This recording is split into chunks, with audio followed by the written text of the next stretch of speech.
In the autumn of 1888, the town of Argenta, Colorado, lived on a knife's edge. A truth as sharp and cold as the mountain air. Perched at over 10,000 feet in the San Juan Mountains, Argenta was not a town born of comfort, but of brutal necessity. It existed for a single purpose: to tear silver from the unforgiving granite heart of the peak that loomed over it, a jagged monolith they called the Widowmaker. The town was a precarious collection of raw lumber buildings clinging to the mountainside, all tethered to the fate of the silver mine. And the mine, in turn, was tethered to a single, angry iron beast. The steam engine. It was the town's heart and lungs. Its rhythmic, percussive breath was the only sound that could challenge the eternal howl of the wind. Its steam was the warm blood that drove the pumps, keeping the lower tunnels from flooding with frigid groundwater. Its power turned the mighty stamps that crushed ore into powder and ran the fans that pushed breathable air deep into the suffocating blackness where the men worked. When the engine ran, Argenta lived. When it faltered, Argenta held its breath. When it stopped, Argenta began to die. And the engine was a fragile god. It demanded a constant sacrifice of coal, black rocks hauled up treacherous switchbacks on the backs of straining mules. A logistical nightmare that became nearly impossible when the first heavy snows fell. Every lump of coal was a small black jewel, burned with a painful awareness of its cost.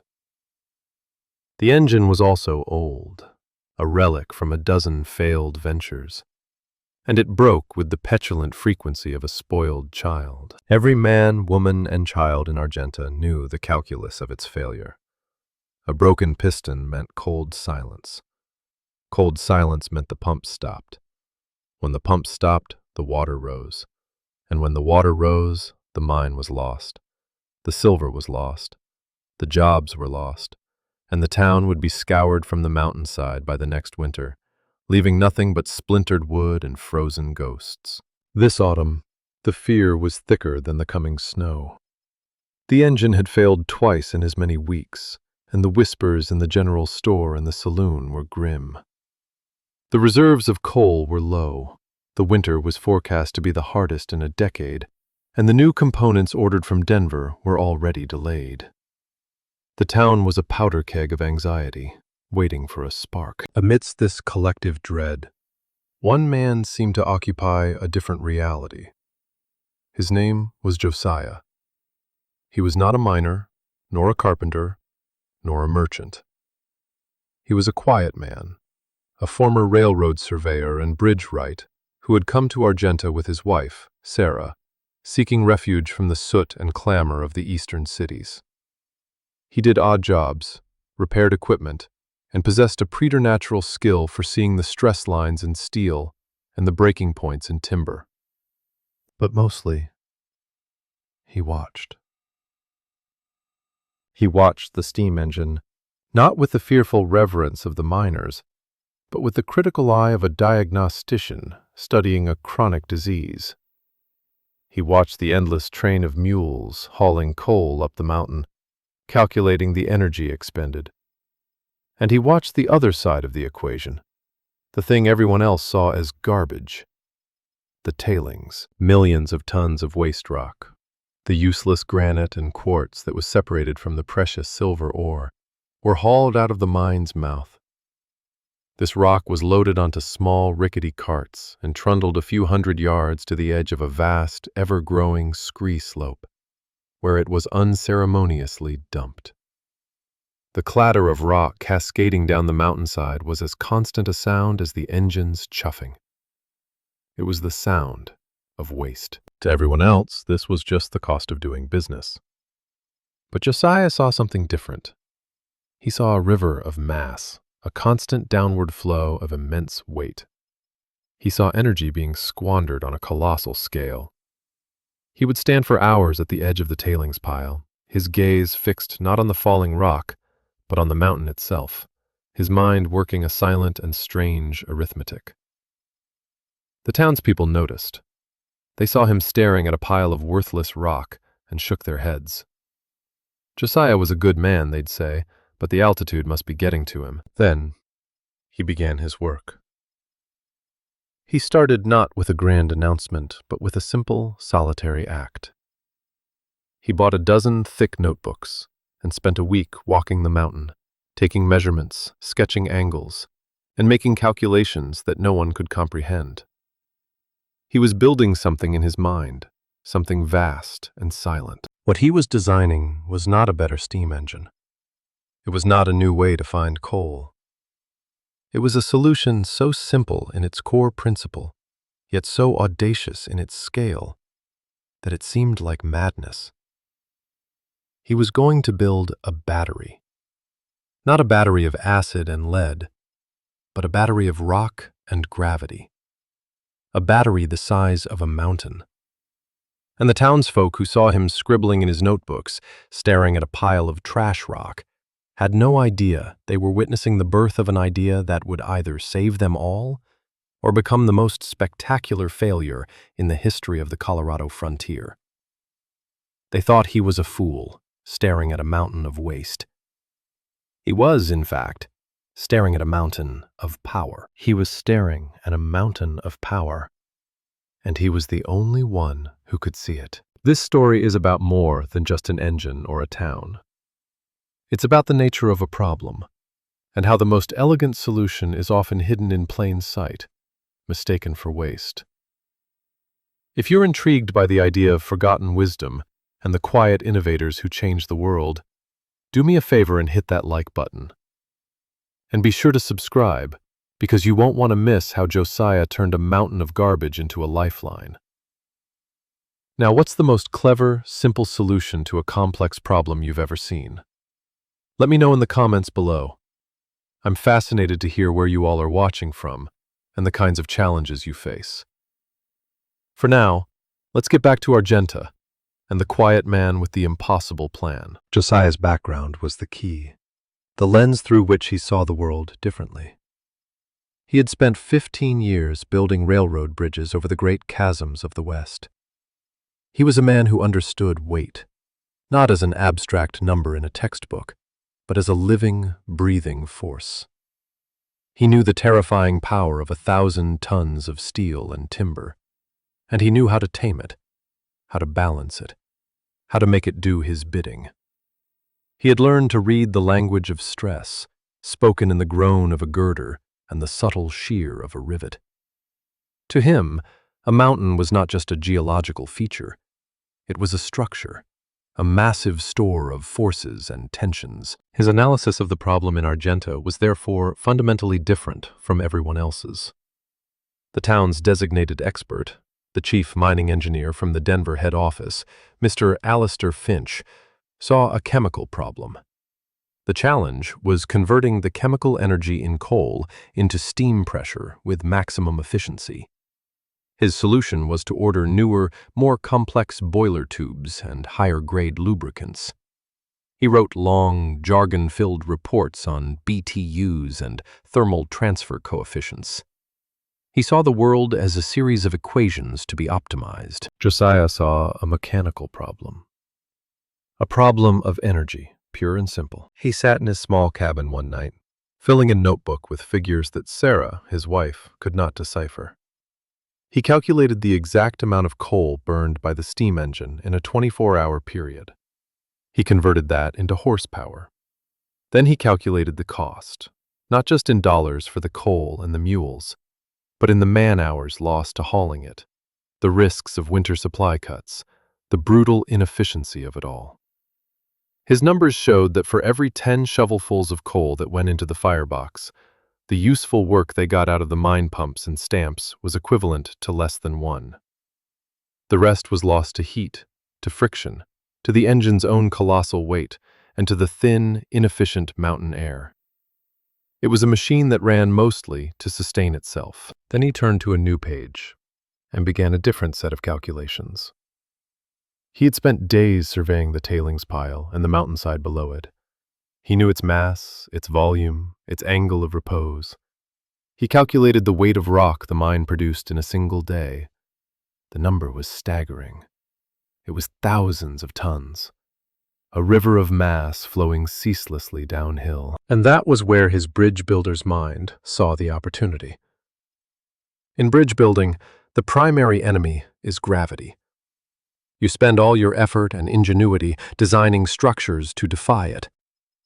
But what if, he thought, you made gravity your ally?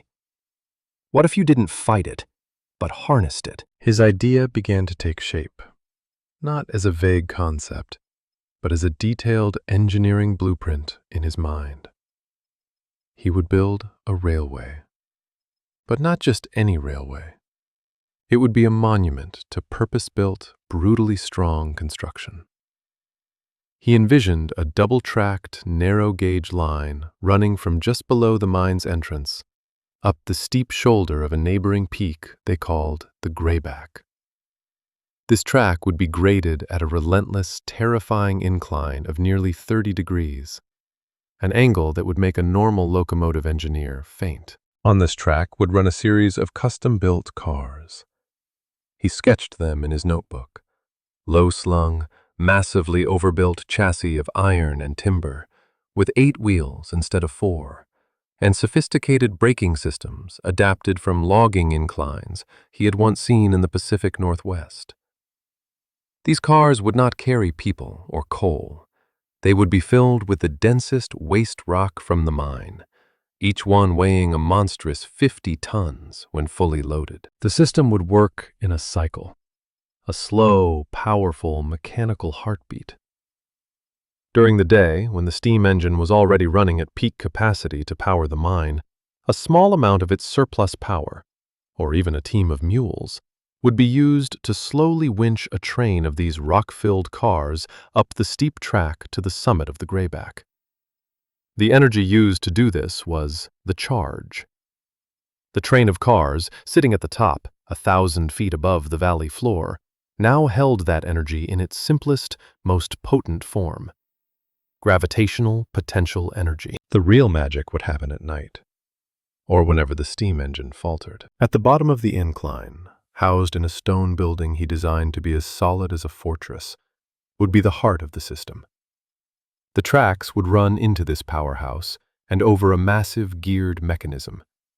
The descending train of rock cars, weighing hundreds of tons in total, would be engaged with this mechanism.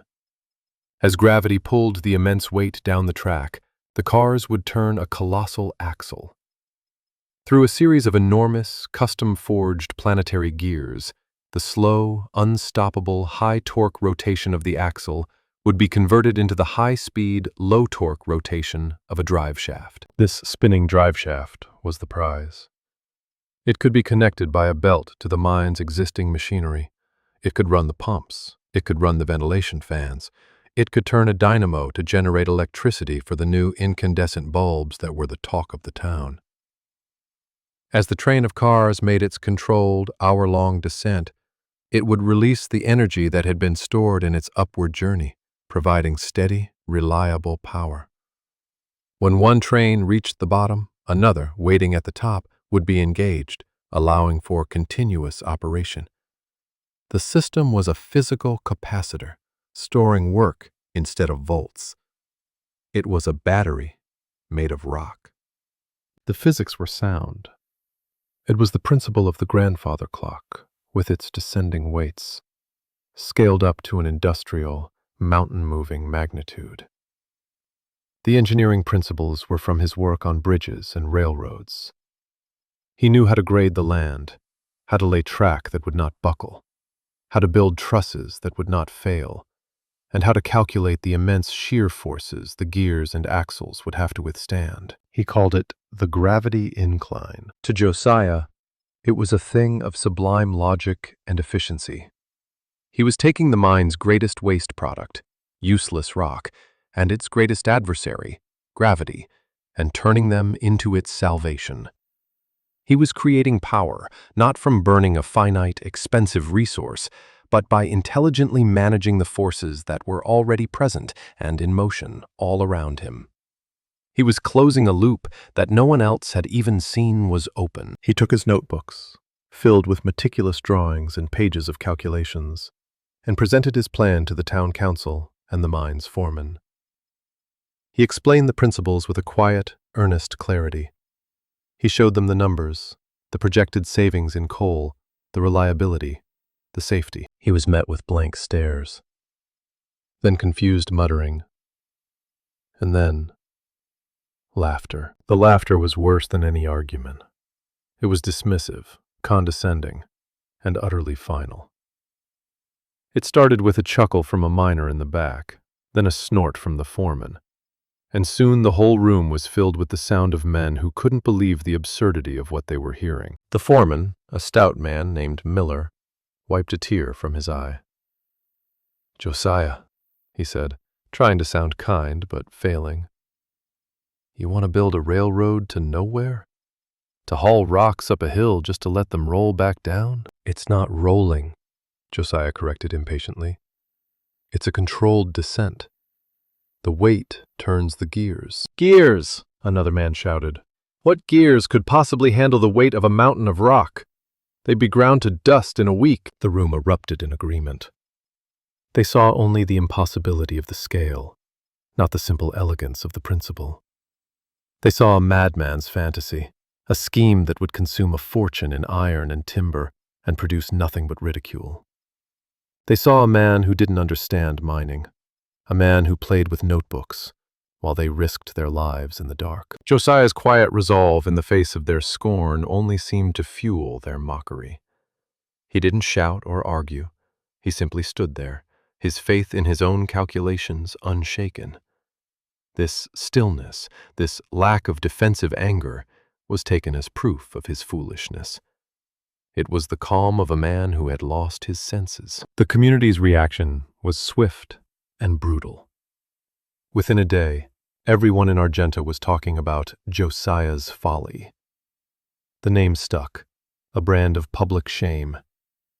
Children would see him in the street and chant it. Men would stop their conversations and watch him pass, shaking their heads with a mixture of pity and contempt.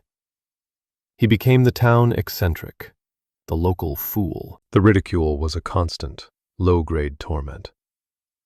In the general store, he would hear the whispers as he bought nails and rope. "There he is," they would say, "the man who thinks rocks can make light."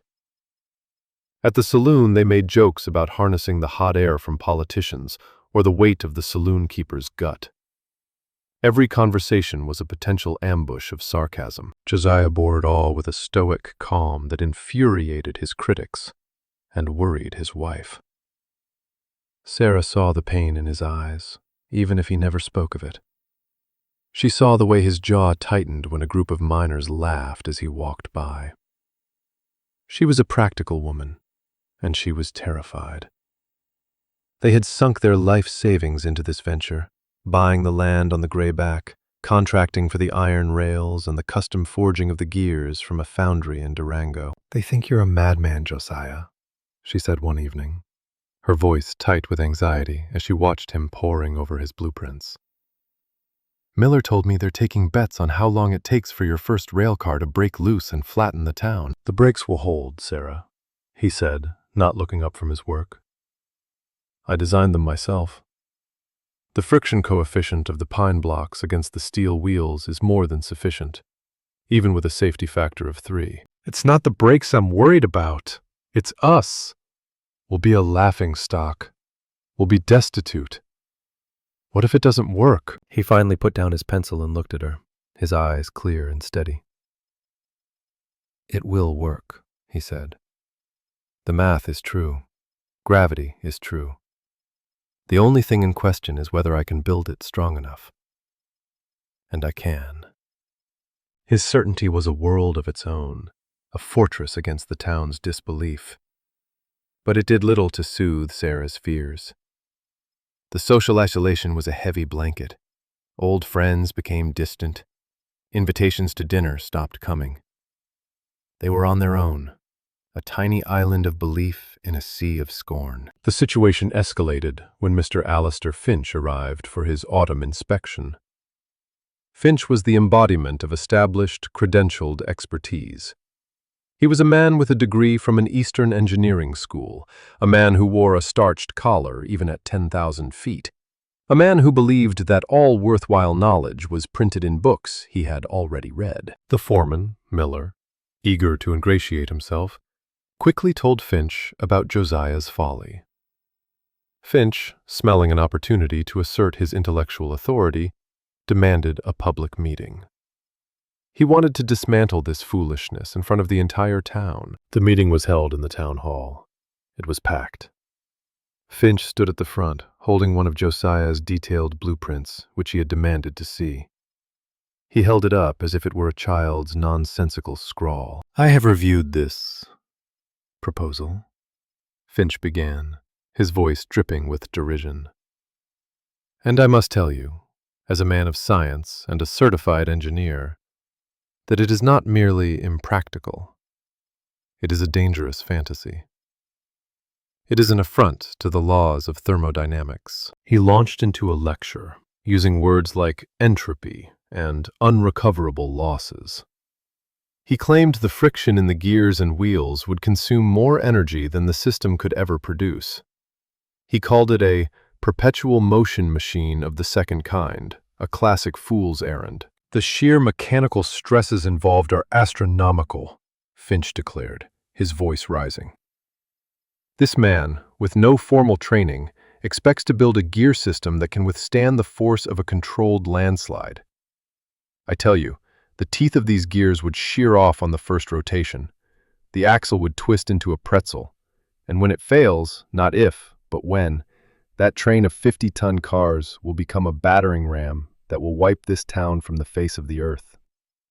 This isn't an invention, it's a death trap." He turned and fixed his gaze on Josiah, who sat quietly in the front row.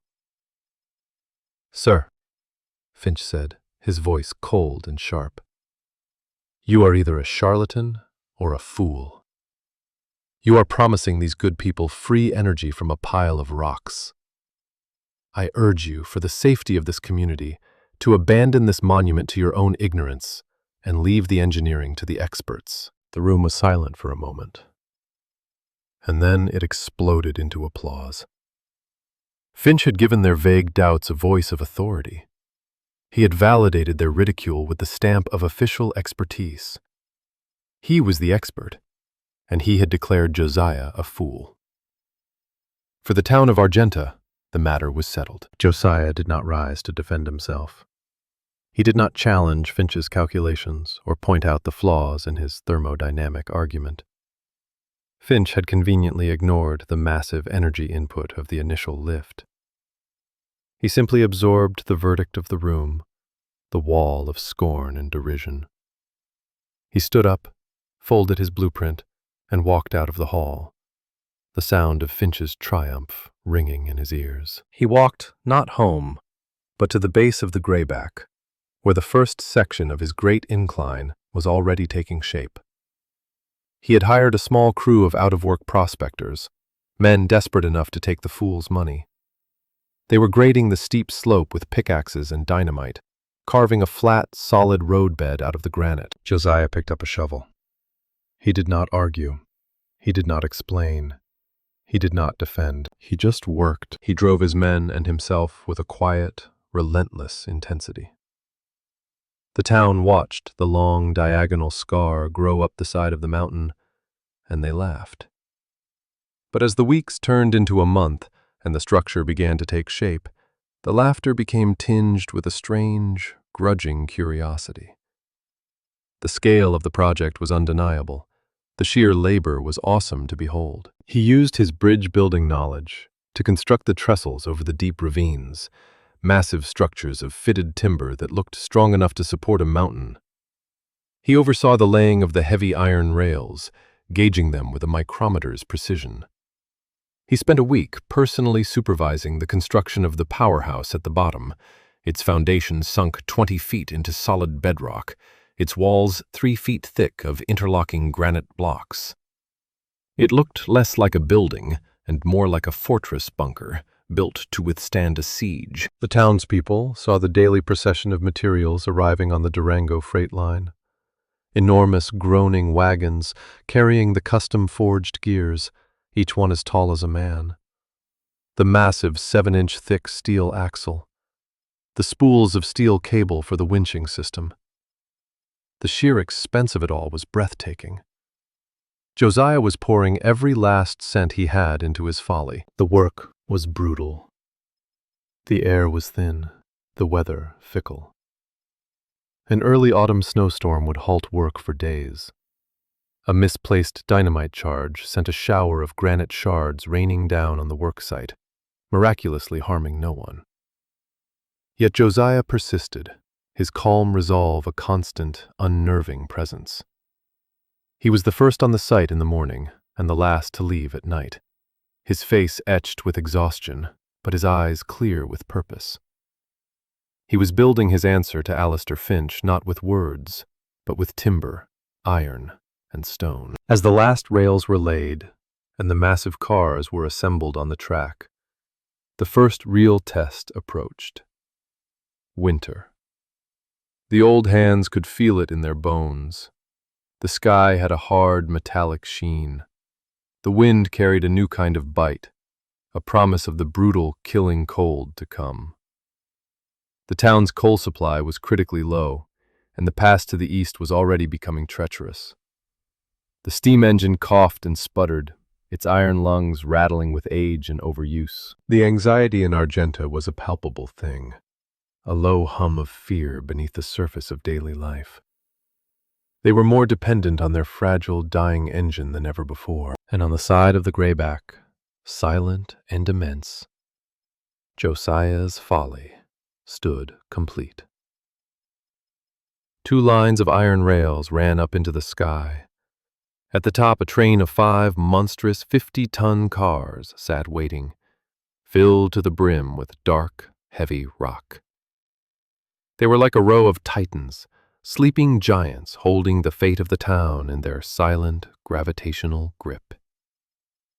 Everyone looked at the contraption, looming over them, and wondered the same thing. Was it a lifeline? Or was it a loaded gun pointed at their heads? The winter arrived not as a gentle guest, but as a marauding army. It came overnight, a blizzard of such shocking ferocity that it would be spoken of for generations.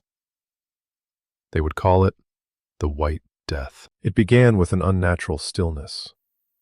The sky turned a bruised, sickly gray, and the air grew heavy and thick, the silence absolute. Then the first flakes began to fall, fat and wet and lazy. Within an hour, the lazy flakes had become a blinding, horizontal torrent, driven by a wind that screamed down from the peaks like a banshee. The temperature plummeted, 20 degrees, 10, 0. Then far, far below, the world beyond Argenta simply ceased to exist. The town became an isolated pocket of humanity, trapped under a suffocating blanket of white. The snow piled up in monstrous drifts, burying doorways, covering windows, erasing roads and paths. The wind, armed with ice crystals, scoured the raw lumber of the buildings, finding every crack and crevice, driving the killing cold deep into the bones of the town. For the first day, the people of Argenta huddled in their homes, confident they could wait it out. But the storm did not relent. It raged through a second day, and then a third. The town's meager supply of firewood began to dwindle. Frost crept across the inside of window panes. Families huddled together under every blanket they owned, their breath pluming in the frigid air of their own kitchens. The true crisis, however, was at the mine. The great steam engine, the town's iron heart, was dying. The coal pile, which had seemed merely low, was now terrifyingly finite. The miners fed it sparingly, trying to stretch every last lump, but it was a losing battle. The steam pressure dropped. The rhythmic chuffing of the engine grew labored, weaker, like the breathing of a dying man. Alistair Finch, trapped in town by the storm after his final inspection, took charge. He was in his element, a commander facing a crisis. He ordered the coal to be rationed, the engine to be run at the bare minimum pressure required to keep the deepest pumps working. He was the expert, the man of science, and the miners looked to him for salvation. But science could not create coal out of thin air. On the fourth day of the storm, the inevitable happened. The last shovelful of coal was tossed into the firebox. It burned with a brief, defiant roar, and then dwindled to a dull red glow. The steam pressure fell for the last time. The great pistons sighed to a halt. The giant flywheel coasted for a few revolutions, and then was still. Silence descended upon Argenta. A profound, terrifying silence, broken only by the howl of the wind. It was the silence of failure, the silence of the town's heart having stopped. The consequences were immediate. Deep in the earth, the pumps stopped their tireless work. The frigid groundwater, held at bay for so long, began its relentless advance, reclaiming the tunnels. On the surface, the ventilation fans stopped turning. The air in the mine, already thick with dust and fumes, would soon become a deadly, stagnant poison. The few electric lights in the foreman's office and the infirmary, powered by a small dynamo connected to the engine, flickered and died, plunging the town into a deeper darkness. Panic, cold and sharp, began to spread faster than the frost. The foreman, Miller, his face pale, ran to Finch. "The pumps are off. We'll lose the lower shafts. Everything will be flooded by morning." Finch, his usual arrogance stripped away by the raw power of the storm and the failure of his machine, had no answer. He stared out at the white fury, his face a mask of disbelief. His entire world of predictable equations and engineered certainties had crumbled. He had optimized his machine for efficiency, but had failed to account for the brutal reality of a severed supply line.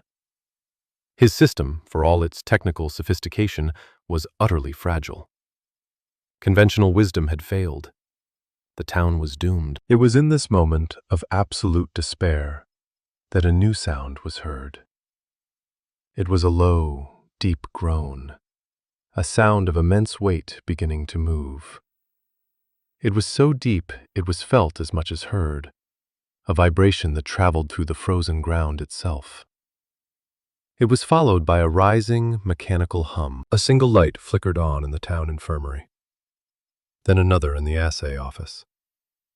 Then the main pump at the mine head, the one that kept the primary shaft clear, sputtered to life with a cough and a spray of icy water, then settled into a steady, powerful rhythm. The stunned townspeople, huddled in the dark, looked out their windows. Through the swirling snow they could see it. On the side of the grayback, one of the titanic shapes was moving. A single train of 5 rock-filled cars was inching its way down the steep incline of Josiah's Folly, its massive weight now the source of their salvation. While the town had been panicking, Josiah and his small crew had been working. They had fought their way through the blizzard to the stone powerhouse at the base of the incline. Inside, sheltered from the storm, was his masterpiece of gears and levers. It was cold, but it was ready. With immense effort, they had disengaged the main drive belt from the dead steam engine and connected it to the drive shaft of the gravity incline. Josiah himself had climbed the incline, a perilous journey in the blizzard, to the braking mechanism at the top. He had released the primary brake, and the great weight of the train had engaged the gears below. Now he was riding the lead car down, controlling its descent not with a simple lever, but with a complex series of secondary brakes, regulating the release of power with a practiced, sensitive touch. He was playing the mountain like a musical instrument. Down in the powerhouse, his crew watched in awe as the massive axle turned with an unstoppable, majestic force. The series of gears, which Finch had promised would grind themselves to dust, spun smoothly, their polished steel teeth meshing with perfect precision. The slow, crushing torque of the descending train was transformed into the blur of the spinning drive shaft. The hum was the sound of gravity being converted into life. The pumps were running, the lights were on, the mine and the town had a heartbeat again. Alistair Finch stood frozen in the foreman's office, staring at the single, steady, incandescent bulb that now burned brightly above his head. It was impossible. It defied everything he thought he knew. He refused to believe it. He bundled himself in his heaviest coat and plunged out into the storm, driven by a furious need to understand what was happening. He fought his way through waist-deep snow, the wind tearing at him, until he reached the mine head. He saw the pump working with his own eyes, its steady rhythm a defiant answer to the storm's chaos. Then he turned and staggered toward the stone powerhouse at the base of the incline. He threw the heavy door open and was met by a wave of warmth, the heat generated by the friction of the immense working gears. The air was filled with the smell of hot metal and grease and the thunderous yet perfectly stable sound of the mechanism.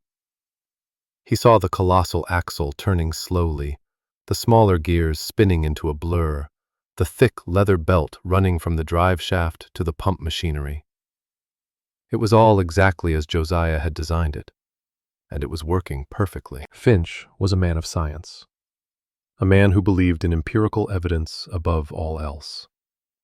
And the evidence before him was irrefutable. He had been wrong. Utterly, completely, and publicly wrong. His complex, fuel-dependent engine lay dead and frozen. And this simple, elegant machine, powered by a pile of trash rock and the most fundamental force in the universe, had saved them all. He looked up, out the powerhouse window, and through the swirling snow he could see the dark shape of the train nearing the bottom of its run. He watched, mesmerized, as it slid into the powerhouse, where a secondary mechanism automatically disengaged it. For a heart-stopping moment, the gears slowed and the lights dimmed. Then, with a resounding clang that echoed through the valley, the next train of cars, waiting at the summit, was engaged. The gears picked up speed again, the drive shaft hummed back to its full power, and the lights returned to their full, unwavering brightness. It was seamless.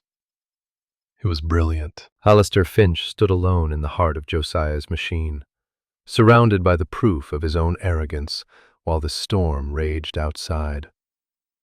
He was no longer the expert. He was the student. And the quiet man he had branded a fool was the master. The White Death raged for 2 more days. For those 2 days, the gravity incline was the town's sole source of life. Josiah and his crew operated it in shifts, a train of rock cars making its controlled, hour-long descent, followed immediately by the next. The system provided a steady, uninterrupted flow of power. It kept the mine pumps running, preventing the catastrophic flood. It provided enough electricity to keep the infirmary and the town hall lit and warm, creating sanctuaries for those whose homes had grown too cold. It did not power the entire town, not yet, but it powered what was essential for survival. When the blizzard finally broke, the people of Argenta emerged into a world transformed. A landscape of impossible snowdrifts under a piercingly blue sky. They were cold, hungry, and exhausted, but they were alive. And they owed their lives to the very thing they had mocked. Josiah's folly was now Argenta's arc. The first order of business for the town was to begin digging out. The second was to reckon with their own foolishness. The change in attitude was seismic. The whispers of ridicule were replaced by murmurs of awe. The men who had laughed the loudest were now the first to volunteer to help clear the snow from the incline's tracks. They looked at Josiah not as the town eccentric, but as their savior. The most profound moment of intellectual redemption, however, came from Alistair Finch. The engineer did not slink away in shame. To his credit, he faced his error with the same methodical rigor he applied to his work. He requested a meeting with Josiah, not to apologize in private, but to learn. For an entire day, Finch stayed with Josiah, filling a new notebook not with his own theories, but with Josiah's practical knowledge. He asked about the gear ratios, the braking tolerances, the precise metallurgy of the axle. He was no longer the pontificating expert. He was a humbled student, seeking to understand the genius he had so publicly dismissed. Then, he called a second town meeting. The hall was even more packed than the first time. The atmosphere was completely different. Finch stood before them, not as a proud authority, but as a man chastened by reality. "I stood in this spot 2 months ago," he began, his voice clear and steady. "And I told you that Josiah's plan was a fantasy.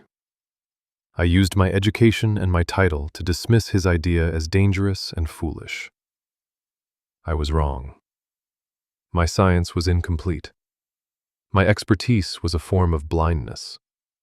I saw the equations, but I failed to see the elegant truth sitting right before me." He turned to Josiah. "Josiah's invention is not a monument to foolishness. It is a work of genius. While I was focused on making a better, more efficient fire, he looked at the mountain itself and found a better power source altogether. He saw a solution where the rest of us saw only waste. He has saved this mine, and he has saved this town. I came here as your expert, but I tell you now, he is the one we should all be listening to." It was a stunning, unconditional admission. The recantation from the expert antagonist was the final, formal vindication. The town gave Josiah a standing ovation that shook the rafters of the hall. In the weeks that followed, Finch applied his scientific methods to validating Josiah's work. He took precise measurements of the power output. He calculated the exact horsepower generated by each descending train. He compared it to the steam engine's output and fuel consumption. The data was irrefutable. Josiah's gravity incline was not only more reliable, but it was also astonishingly efficient.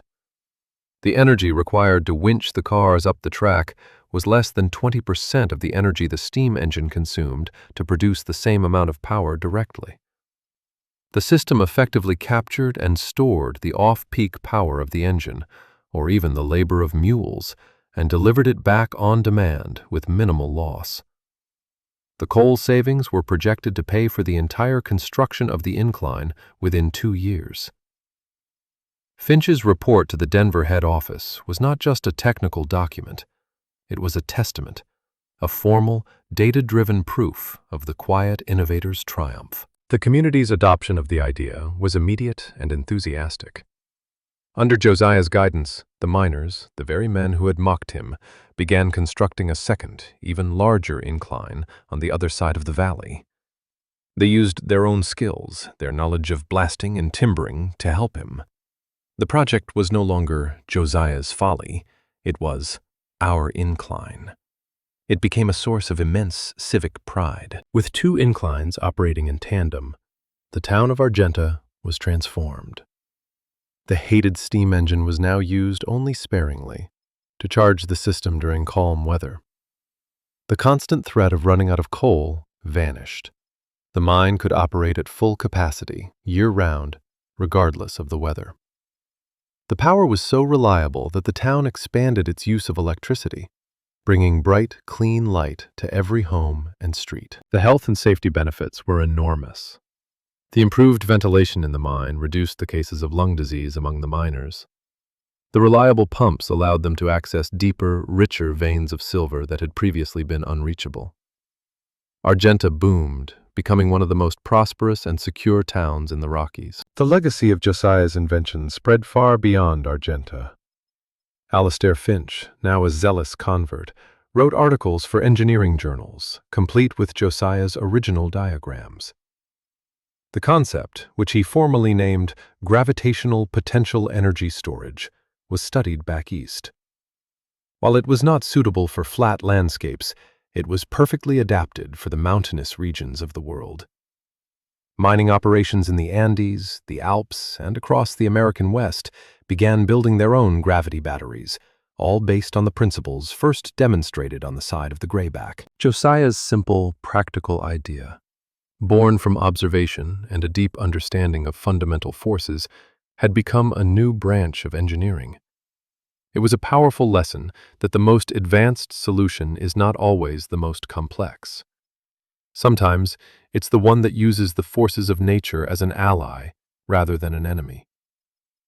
Today, we see the echoes of Josiah's thinking in modern marvels like pumped storage hydroelectricity, where water is pumped uphill to be released later to generate power. We see it in the new, experimental gravity batteries that lift and lower massive blocks of concrete. The core principle remains the same. The simplest, most abundant resources on the planet, mass and gravity, can be harnessed to create clean, reliable power. Josiah never sought fame or fortune. He remained in Argenta, a quiet, respected figure who continued to refine and improve his system. He had faced down ridicule and scorn, not by arguing, but by building. He had proven his point not with words, but with a working machine that saved a town. He had demonstrated that true wisdom often comes not from the credentialed expert with a book full of answers, but from the quiet observer who dares to ask a different question. He showed them all that sometimes the best way to solve a problem is to look at the trash heap and see a powerhouse, to look at a mountain and see a battery. The story of Josiah and the town of Argenta is a powerful reminder that innovation doesn't always come from a laboratory or a university. It often comes from the field, from the hands-on practitioner who sees the world not for what it is, but for what it could be. It's a testament to the power of persistence in the face of ridicule. If this story of quiet genius and practical wisdom resonated with you, please hit that subscribe button and join our community of thinkers and builders. We have many more stories like this to share. Now, for our final question. What part of Josiah's system, the simple use of gravity, the recycling of waste, or the focus on reliability, do you think is most needed in our world today? Drop a comment below. I read everyone. The lesson from the Grayback Incline echoes down to us today. It's a story about the friction between established expertise and disruptive innovation. Alistair Finch was not a villain. He was a product of his training. His knowledge was a fortress that protected him from error, but it also locked him out of seeing a completely new path. Josiah, the outsider, was free from the prison of conventional wisdom. His experience with bridges gave him a different language to describe the forces at play, allowing him to see the mountain not as a geology problem, but as a physics engine. This is a timeless pattern.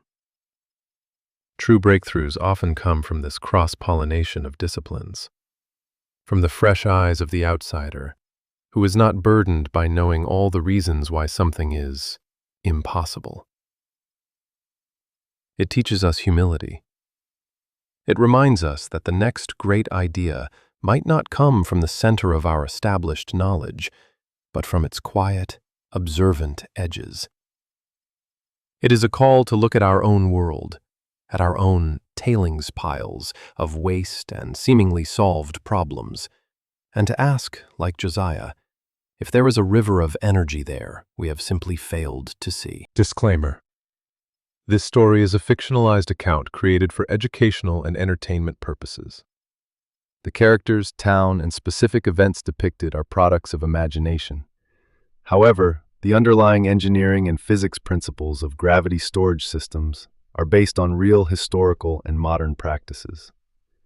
The application of any engineering principles, especially on a large scale, requires consultation with qualified professionals and strict adherence to all modern building codes, safety regulations, and local laws. Do not attempt to construct or operate systems of this nature without expert guidance and proper certification.